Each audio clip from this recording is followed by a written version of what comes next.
Friends எல்லாருக்கும் வணக்கம், welcome. எல்லாரும் எப்படி இருக்கிறீங்க? நாங்கள் நல்லா இருக்கோம், நீங்கள் எல்லாருமே நல்லா இருப்பீங்கன்னு நம்புகிறோம். ஓகே ஃப்ரெண்ட்ஸ், இன்றைக்கி எங்கிட்ட வீடியோவில் என்ன பார்க்க போகிறீங்கன்னு சொன்னால், இன்றைக்கி எங்கிட்ட இரவு சாப்பாடு தான். என்னடா லேட்டாகி வாரன்னு தானே யோசிக்கிறீங்க. இன்றைக்கி பார்த்தீங்கன்னா கூனி சம்பல் செய்கிற கொஞ்சம் வேலை நண்பர்களே ஆர்டர் லண்டனுக்கு கொடுக்குறதுக்கு, அதால் எல்லாமே செஞ்சு முடிச்சு இன்றைக்கி இரவு சாப்பாடு செய்ய இப்போ தான் வந்திருக்கிறேன். இன்றைக்கி என்ன செய்ய போகிறேன்னு சொல்லி பார்த்தீங்கன்னா, இட்லி தான் நான் வைக்க போகிறேன். சூப்பரான பஞ்சு போல் மெத்து இட்லியும் அவிச்சு அதோட சூப்பராக சாம்பாரும் வச்சு கச்சான் சட்னியும் செஞ்சு செமையாக சாப்பிட போகிறோம் நண்பர்களே. அதை எப்படி செய்ய போகிறோன்னு பார்க்குறதுக்கு முன்னாடி நீங்கள் இப்போ தான் ஃபர்ஸ்ட் டைம் எங்கள் சேனலை பார்க்குறீங்கன்னு சொன்னால், அப்போ மறக்காமல் சோபா சாஸை சப்ஸ்கிரைப் பண்ணுங்கள். அப்படியே பக்கத்தில் இருக்க பெல் சிம்பிளையும் கிளிக் பண்ணுங்கள். அதே நேரம் உங்கள் யார் யாருக்கெல்லாம் சோபா சாஸில் இருக்கிற கூனி சம்பல், மாசிச்சம்பல், நெத்தலி சம்பல், காரித்தூள், முட்டமா, அரைச்ச கறித்தூள், கோப்பித்தூள், சரக்குத்தூள், உளுத்தமா இதெல்லாம் தேவையோ மறக்காமல் நாங்கள் ஸ்க்ரீனில் தர நம்பருக்கு வாட்ஸ்அப் பண்ணுங்கள். சரியா? இப்போ வாங்க கடை சாப்பாடு செய்யலாம். தோசையா? நேரம் போயிட்டு பார்ப்போம்பா. ஊற வைக்க போகிறேன்னு பாருங்க. இதில் வந்து இட்லி அரிசி எடுத்துருக்கேன். இதை வந்து வடபத் அரிசி என்று கூட சொல்லலாம். இது வந்து சொல்லுவீனா, நீங்கள் சரவணா ஸ்டோரில் கேட்டிங்கன்னா கிடைக்கும், ஜான கடையில் இருக்கும். அதே மாதிரி நோமல் கடைகளில் சில்லற கடைகள் எல்லாம் இருக்குது நண்பர்களே. இந்த அரிசி வடபத் அரிசி என்று கேளுங்க, இல்லாட்டிக்கு இட்லி அரிசி என்று கேட்டு வேணுங்க. இந்த டம்ளரால் 4 டம்ளர் இட்லி அரிசி எடுத்துருக்குறேன். சரியா? 4 டம்ளர். நீங்கள் எந்த அளவுகளால் எடுக்கிறீங்களோ அந்த அளவுகள் படியே எடுத்துக்கொள்ளுங்க, நான் சொல்கிற அளவுக்கு. இங்கே பார்த்தீங்கன்னா உளுந்து எடுத்துருக்கிறேன், 1 டம்ளர் எடுத்துருக்கேன். இந்த டம்ளரால் 1 டம்ளர் உளுந்தும் 2 டேபிள் ஸ்பூன் வெந்தயமும் எடுத்துருக்கிறேன். 1 டம்ளர் உளுந்துக்கு 4 டம்ளர் இட்லி அரிசி எடுத்துருக்கிறேன். இப்போ இது ரெண்டையும் நல்ல வடிவாக கழுவி போட்டு இன்றைக்கு இரவு ஊற வச்சுருந்தா நாளைக்கு காலையில் அரைச்சி வச்சா அது புளிச்சிரும். இப்போ கழுவிட்டு வரேன். இப்போ பாருங்க, நல்ல வடிவாக 1க்கு 2 3 தடவை நல்ல வடிவாக கழுவி எடுத்தாச்சு. இங்கே உளுந்தையும் கழுவி எடுத்தாச்சு. இதுக்கு பிறகு ஊறினா பிறகு கழுவுறே இல்லை.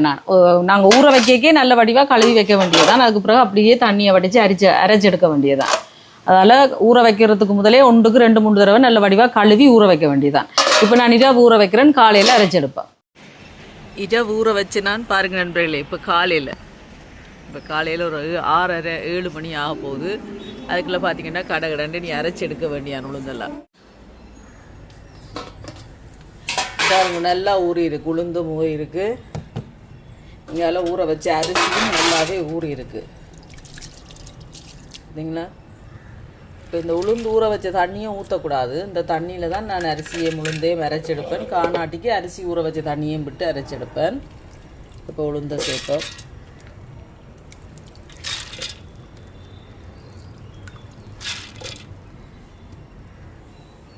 இப்போ இந்த உளுந்து ஊற வச்ச தண்ணியை விட்டு அரைச்செடுக்க போகிறேன். இதை அடுத்த தரம் அரைச்செடுப்போம். ஒரேடியாக போடுறாங்க, லோட் ஆயிரும். சின்ன மிக்சி கட்டானே இதை அரைச்செடுப்போம். இப்போ பாருங்க, நல்லா அரைச்சாச்சு பார்த்தீங்களா? இந்த மாதிரி நல்லா பட்டா அரைச்செடுக்கணும். அதுக்கு பிறகு இப்படி அகலமான ஒரு பாத்திரத்தில் சேர்க்க வேண்டிய.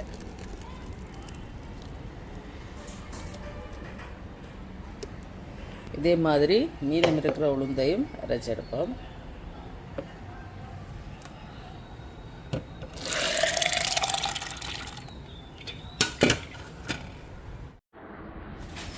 இப்போ உளுந்தெல்லாம் அரைச்செடுத்தாச்சு. இனி வந்து அரிசியை அரைச்செடுப்போம். பாருங்கள், அரிசி நல்லா ஊறிட்டு இந்த அரிசியும் பார்த்திங்கன்னா உளுந்து அரைச்ச தண்ணியிலே உளுந்து முழுக்க அரைச்சி எடுத்துட்டேன். தண்ணி முடிஞ்சு அப்போ மிச்ச அரிசிக்கு வந்து இந்த அரிசி ஊற வச்ச தண்ணியை கொஞ்சம் கொஞ்சமாக விட்டு அரைச்செடுப்பேன்.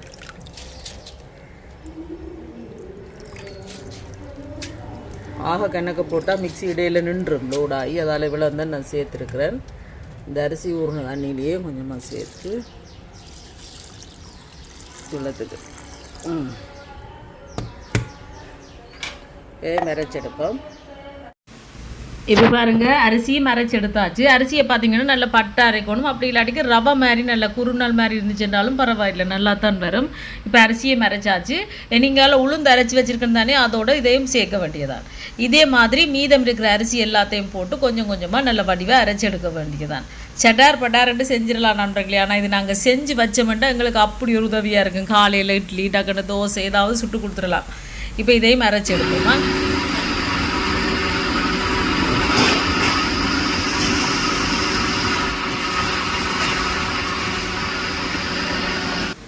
இப்போ பாருங்கள், உளுந்து அரிசி எல்லாம் நல்லா அரைச்சி எடுத்தாச்சு. இனி வந்து இதை கையால் தான் கலந்து விடணும். நல்ல வடிவாக கையை கழுவி போட்டு அடியில் இருந்து நல்ல வடிவாக உளுந்துமா இட்லிமா எல்லாம் உண்டு சேர நல்லா கலப்பட இந்த மாதிரி நல்ல வடிவாக கலந்து விடணும். பார்த்தீங்களா? இப்படி தான் நல்லா கலந்து போட்டு மூடி வச்சோம்னா அந்த மாதிரி பொங்கி வரும். நான் இரவு ஊற வச்சேன்னா இப்போ காலையில் அரைச்சி எடுத்துருக்கேன் பார்த்தீங்களா, அரைச்சி போட்டு இப்படி கலந்துருக்கிறேன். எல்லாம் கலந்தாச்சு. இனி இப்படி மூடி வச்சுட்டு இனி பின்னேரம் ஒரு 4 மணி 5 மணிக்கு சரி தோசையை சுட வேண்டி தான். குறைஞ்சது பார்த்தீங்கன்னா ஒரு 6 மணித்தியாலும் இல்லாட்டி 8 மணித்தியாலமாவது புளிக்கணும். இப்போ இரவுக்கு புளிக்கணும். இங்கே வேறுங்க அன்பர்களே, இட்லிக்கு அரைச்சி இதில் தான் நான் வச்சேன். ஆனால் பார்த்தீங்கன்னா அரைச்சி வச்சு ஒரு 4 மணித்தியாலத்துக்குள்ளே பொங்கி ஊற்றுற அளவுக்கு வந்துட்டு அதோட 2ஆக பிரித்து வச்சுட்டேன். பாருங்க எப்படி ஊதி வந்திருக்குன்னு பாருங்க. 2ஆக பிரித்து வச்சுட்டேன். 2 நல்லாவே பொங்கி வந்துட்டு நண்பர்களே. அதோடு தான் பார்த்தீங்களா எப்படி இந்த மாதிரி அரைச்சிங்கன்னா இப்படி சூப்பராக பொங்கி வரும். இப்போ இதை பார்த்தீங்கன்னு சொன்னால் நான் எடுத்து பக்கெட்டில் வைக்க போகிறேன். ஏன்னா எனக்கு இந்த இட்லி சட்டி வேணும். இதில் தோசையும் சுடலாம், நீங்கள் இட்லியும் அவிக்கலாம்.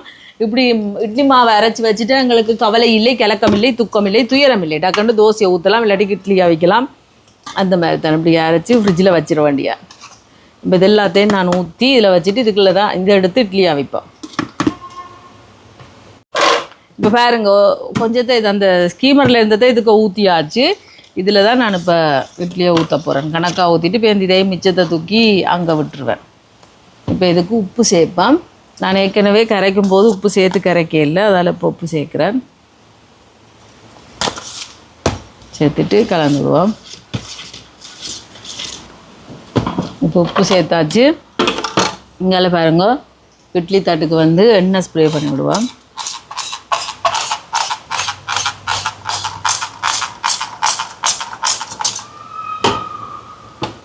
இனி இட்லியை ஊற்றுவோம். இதில் வச்சுட்டே ஊற்றுவோம். என்ன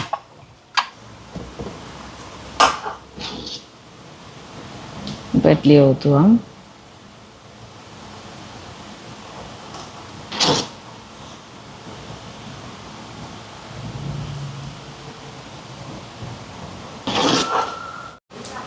இப்போ இட்லி ஊற்றியாச்சு பாருங்க. மூடிட்டு இந்த அடுப்பில் வச்சோம்னா இது அவிய தோசையம்மா தம்பிக்கு தோசையம்மா தோசை. இது சோபா சுட்ட தோசை. இது அவியட்டுக்கும். இங்கால பாருங்க சாம்பாருக்கு பருப்பு, முருக்கங்காய், முள்ளங்கி, கத்தரிக்காய், அதுக்கு பிறகு வேறு என்ன போட்டிருக்கிறேன், உருளைக்கிழங்கு எல்லாம் போட்டு கேரட் எல்லாம் பட்டி போட்டு வச்சுக்கிறேன் நண்பர்களே. இப்போ இதை அவிய வைக்க போகிறேன். அதுக்கு முதல் இதுக்கு வந்து மஞ்சள் தூள் சேர்ப்பேன் கொஞ்சம்.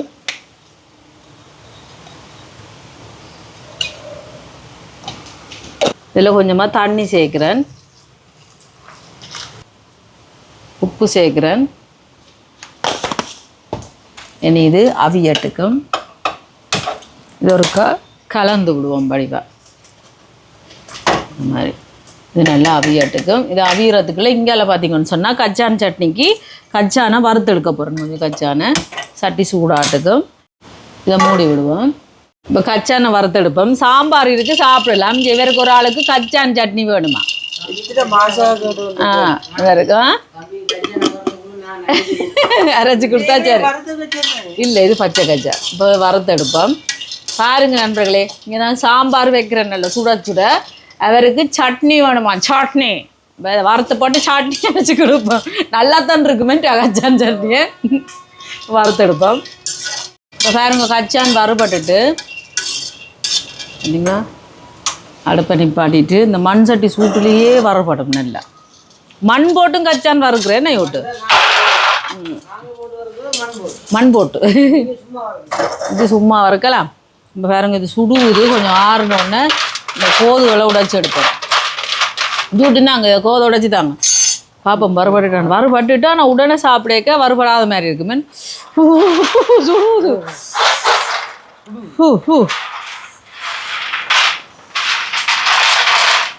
நல்லா இருக்கு. இப்போ சட்னியை ரெடி பண்ணுவோம். இல்லை நல்லெண்ணெய் சேர்ப்பேன். நல்லெண்ணெயில் செஞ்சால் நல்லா இருக்கும். எண்ணெய் சூடாட்டும்.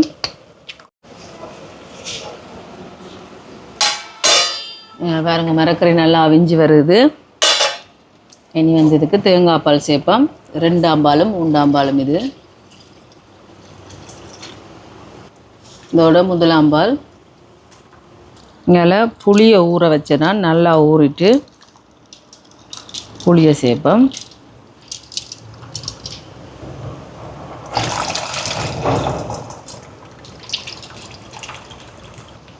இதோட சாம்பார் தூள் சேர்க்குறேன் கொஞ்சமாக. கணக்கு சேர்த்தா ஒரு மாதிரி இருக்கும். இந்த சக்தி சாம்பார் தூள் தான் எடுத்துருக்குறேன். இது கலந்து விடுவோம். இப்போ கொதிக்கட்டுக்கும். கடைசியாக தாளித்து போடுவோம். தக்காளி பழம் சேர்க்குறேன். இப்போ கொதிக்கட்டுக்கும். இங்கால பாருங்க, இது நல்லாவே எண்ணெய் சூடாயிட்டு வெங்காயம், இதோட 2-3 கருவேப்பிலை, செத்தல் மிளகாய். இது எங்களை உரைப்புக்கு தேவையான அளவு தான். 2, 4, 5, 6 செத்த மிளகாய் சேர்த்துருக்கேன். கலந்துடுவோம். வதங்கட்டுக்கும். உள்ளி சேர்க்குறேன். இதோட புளி வந்து இது பாருங்கோ, சீட்ஸ் இல்லாத புளி, இதையும் சேர்க்குறேன் இதோடையே. இதெல்லாம் வதங்கட்டுக்கும். இப்போ பாருங்க நல்லா வதங்கிட்டு, நீங்கள பாருங்க கச்சான நல்ல வடிவாக வறுத்து கோதில் உடச்சி வச்சுக்கோங்க. கச்சான சேர்ப்போம். சேர்த்து கலந்து விடுவோம். அடுப்பை நிப்பாட்டிட்டு கலந்து விட்டுட்டு, இதில் வந்து பார்த்திங்கன்னா கொஞ்சமாக உப்பு சேர்க்குறேன். வந்து பார்த்துட்டு சேர்க்கலாம். கலந்து விடுவோம். இது கொஞ்சம் ஆறினோடனே இதை வந்து மிக்சியில் அரைச்செடுப்போம்.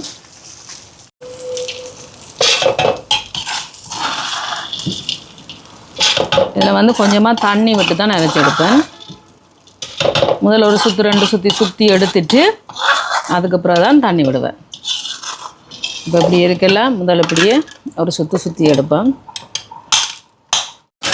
இப்போ பாருங்க இந்த மாதிரி அரைச்சாச்சு. இனி வந்து தண்ணி கணக்காகல சட்னிக்கு தேவையான அளவுக்கு சேர்த்துட்டு இதில் பட்டை அரைச்செடுப்போம்.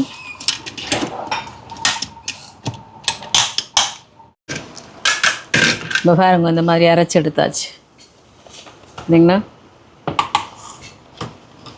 சுடுவேன். வாசத்தை பற்றியா தம்பி?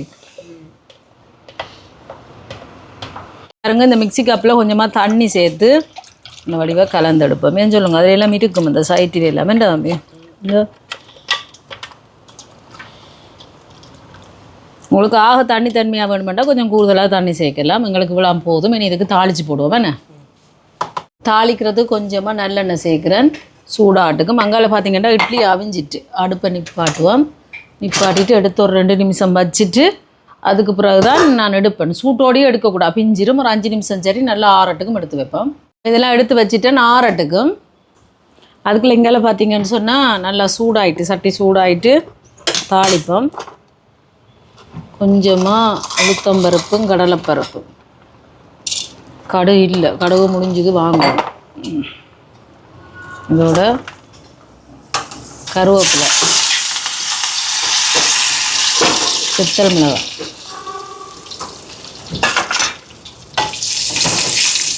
எல்லாம் நல்லா வதக்கி போட்டு அடுப்பை நிப்பாட்டிட்டேனேன்னு சொல்லுங்கள். மண் சட்டி சூட்டுக்கும் நல்லாவே சூடாக இருக்குது. இறக்கி கொட்ட வேண்டியது.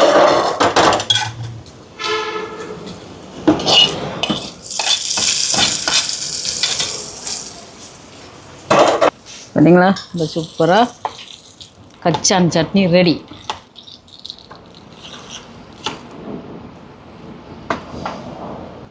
இப்போ சட்னி ரெடி. இது கட்டுக்கும்.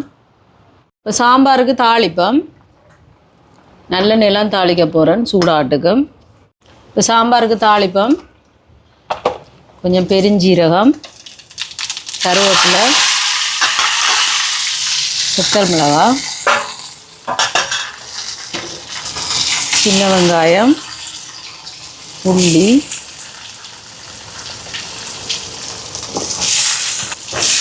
இதெல்லாம் நல்லா வதங்கட்டுக்கும். நல்லா வெங்காயம் வதங்கட்டுக்கும். அதுக்குள்ளே இட்லி எடுப்போம்.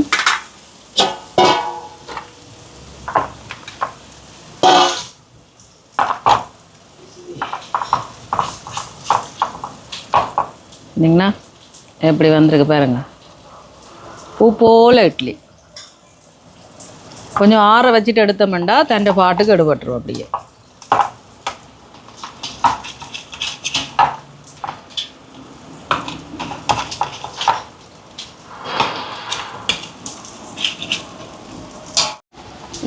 தாளிச்சாச்சு பாருங்க. இதை இறக்கி கொட்டுவோம். இதுக்கு சாம்பாருக்கு இறக்கேக்கா நான் சாம்பார் தூள் சேர்ப்பேன்.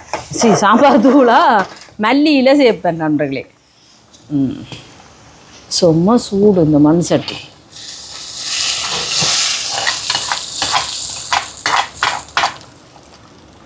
நீங்கள் கலந்து விடுவோம்.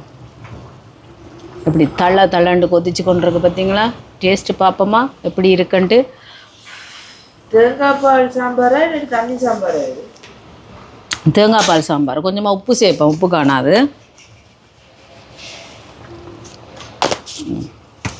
இப்போ ஒரு கொஞ்சம் கொதிச்சோன்னா 1 நிமிஷம் விட்டுட்டு இறக்க வேண்டிய. ஏன்டா இப்படி இருந்தால் தான் எங்களுக்கு இட்லிக்கு ஊற்றி சாப்பிட நல்லா இருக்கு. சாம்பார் இறுக்கமாக இருந்தால் அது குழம்பு என்ன. இதை இறக்கி போட்டு நீ அவருக்கு 2 தோசையாம் சுட்டு கொடுப்பேன். இப்போ சாம்பார் இறக்குவோம். இறக்கி போட்டு போடுவோம். இறக்கி போட்டு மல்லியிலேயே போடுவோம். இறக்க முதலும் போடலாம், இறக்கினோனையும் போடலாம். கடைசியாக தான் போடணும் மல்லியில். பார்த்தீங்களா எப்படி வாசத்தை பற்றி தம்பி மல்லியில் போட்டோன்னு. சூப்பரான சாம்பார் ரெடி. இனி இவருக்கு தோசையை சுடுவோம். இங்கே தோசைக்கல்லை வைப்போம் சூடாட்டும். இப்போ பாருங்க தோசைக்கல் நல்லாவே சூடாகிட்டு கொஞ்சமாக தண்ணி கழிச்சு விடுவோம். எப்படி சூடாகிட்டு கொஞ்சமாக எண்ணெய் ஸ்ப்ரே பண்ணி விட்டுட்டு நல்லா தோசை நல்லா சூடாகிட்டு தோசை பீதோ தெரியும். அப்போ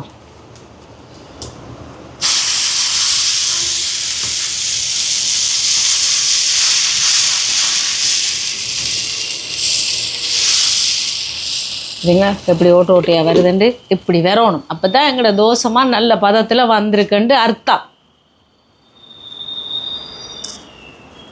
இப்போ இந்த தோசையை நான் மூடி வைக்கல. அதால் பார்த்திங்கன்னா மற்ற பக்கம் திருப்பி போட போகிறேன். மூடி வச்சிங்கன்னா மற்ற பக்கம் திருப்பி போட தேவையில்லை. அடுத்த தோசையை மூடி வச்சு காட்டுறேன் பாருங்களா. பாருங்க தோசை ரெடி ஆயிட்டு பார்த்தீங்களா? இதை மூடி வச்சு நாங்கள் வேக விட்டோம்னா திருப்பி போட தேவையில்லை. மேல் பக்கம் எல்லாம் அவிஞ்சிடும்.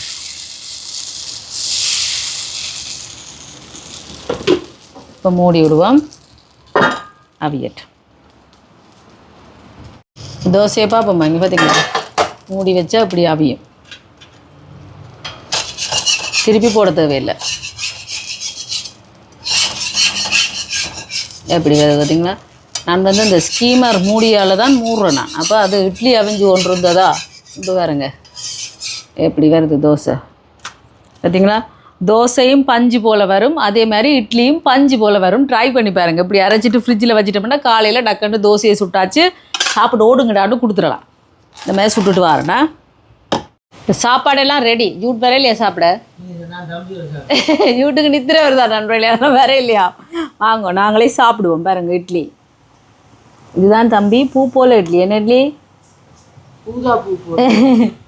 இது பாருங்க தோசை. தோசை அம்மா தோசை. இது சோபா சுட்ட தோசை. பார்த்தீங்களா? தோசை தோசை இருக்குது. இப்படி வைப்போமே என்ன.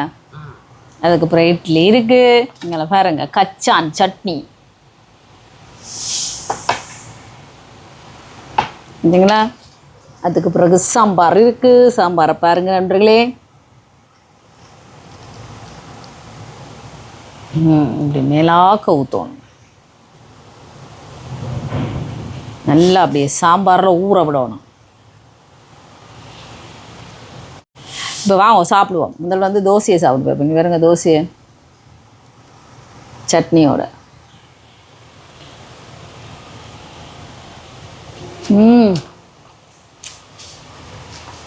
சும்மா அச்சான் சட்னி 4 லெவல் நண்பர்களே.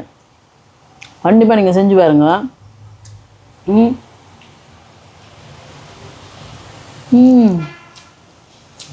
நல்லா இருக்கு யூடியூப்.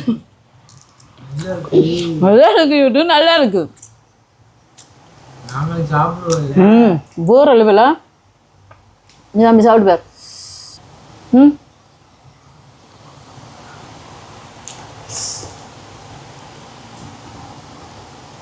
ம் அந்த மாதிரி இருக்கு. எந்த மாதிரி இருக்கு? என்ன டேஸ்ட் எப்படி இருக்கு? இந்த தோசை சூப்பரா இருக்கு. உரைப்பெல்லாம் கணக்கான ரொம்ப கச்சான் சட்னியில் மயங்கி போயிட்டேன் நண்பர்களே அந்த சுவையில். ரெண்டையும் கலந்து சாப்பிட்டா இன்னும் நல்லா இருக்கு. சாம்பார் ம் வேறு லெவலடா.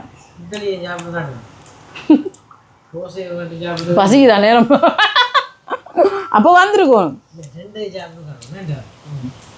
ம் ம் என்ன அந்த சாம்பாரோட தோசையை ஊற வச்சிருந்தா அப்படியே கொஞ்சம் சட்னியும் சேர்த்து சாப்பிட. கம்மியான தோசை சுத்தது. ம் என்ன சொல்லிட்டேன். தோசை எடுத்து சாப்பிட்டா நல்லா இருக்கு. இட்லி கொஞ்சம் எடுத்து சாப்பிட கஷ்டம். ஏன் ரெண்டு நல்லா தான் இருக்கும், ரெண்டு ஒரே மாதிரி தான். அந்த எடுக்கு முத்தம் தானே இதெல்லாம் மெல்லி. என்ன மொத்தம்? இங்கே பாருங்க மேலே இது என்ன மொத்தம் பாருங்க. பூ போல பஞ்சு போல இட்லி. இது என்ன இருக்குது இதில்? அவருக்கு இது பிச்சு சாப்பிட கஷ்டம், அவருக்கு இதுதான் விருப்பம், இட்லியோட சட்னியும் சாப்பிட. ம் அதுக்கு ஒரு சுவையடா, இதுக்கு ஒரு சுவை. இட்லி இருந்தால் இட்லி, தோசை இருந்தால் தோசை. தோசை வந்து தோசையை விட முத்தம். ம் அது வந்து இட்லி சப்பமாக இருக்கு, தோசை மாதிரி இருக்கு. சொல்றேன்.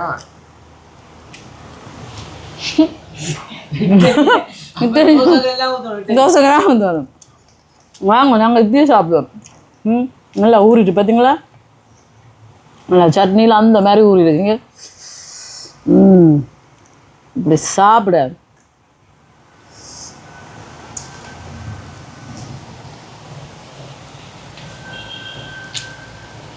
அப்படியே கரைஞ்சு கொண்டு போகுது. வேறு லெவலில் இருக்கு நண்பர்களே, தெரியுமா? ஆனால் சாம்பார் காணா, கொஞ்சம் சாம்பார் ஊற்றுவோம். ம் ஆனால் சுடுவுது நண்பர்களே, சுடுவுது. தோசை கண்டு தனி சுவை இருக்க. நெய் ஊற்றி சுடவும் நல்லா இருக்கும். நான் நெய்யை ஊற்றல, உங்களுக்கு விருப்பம் வேண்டாம் நீங்கள் நெய் ஊற்றி கூட சாப்பிடலாம். ம் வேறு லெவலில் இருக்குது தெரியுமா? சுடுவுது நண்பர்களே, சுடுவுது. என்னதான் ஆற வச்சு சாப்பிட்டாலும் சுட சுட சாப்பிட்றதுக்கு ஒரு தனி சுவை இருக்குது தெரியுமா? ம் வேறு லெவல். இப்படி சாம்பாரோட சேர்த்திங்க வேறுங்க, இட்லிக்கு சாம்பாரோட சேர்த்திங்க, இல்லை கொஞ்சம் சட்னியும் எடுத்து இதோட வச்சு இப்படி சாப்பிட்டு பாருங்க.